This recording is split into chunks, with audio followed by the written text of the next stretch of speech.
একদিন এই ভয়ঙ্কর কিং কোবরা সাপটা একটা ছোট্ট বেজিকে খাওয়ার জন্য তার উপর আক্রমণ করে দেয়, কারণ সে বেজির মাংস খেতে অনেক বেশি পছন্দ করত। তখন সেই বেজিটা শুরুর দিকে এত বড় একটা সাপ দেখে ভয় পেয়ে গেলেও পরে সে নিজের জীবন বাঁচানোর জন্য সেই ভয়ঙ্কর সাপটার সাথে লড়াই করার সিদ্ধান্ত নেয়। এই জন্য সে সাপটার দিকে অনেক ভয়ঙ্কর ভাবে তাকাতে শুরু করলে সাপটা অনেক ভয় পেয়ে তার স্ত্রীকে নিয়ে সেখান থেকে পালিয়ে যায়। যা দেখার পর সেই বেজিটার মালিক তার উপর অনেক খুশি হয়ে তাকে একটা বিস্কিট খেতে দেয়। কিন্তু তখনই হঠাৎ করে সেই বড় সাপগুলোর একটা বাচ্চা মাটির নিচ থেকে বাইরে বের হয়ে আসে।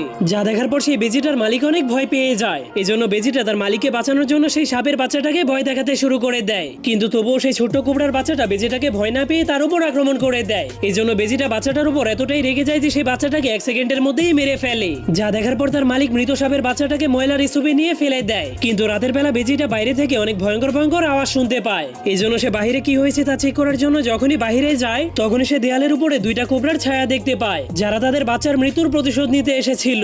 এই জন্য সে পাইপের ভেতর দিয়ে তাদের ঘরে ঢুকে তাদেরকে মারার জন্য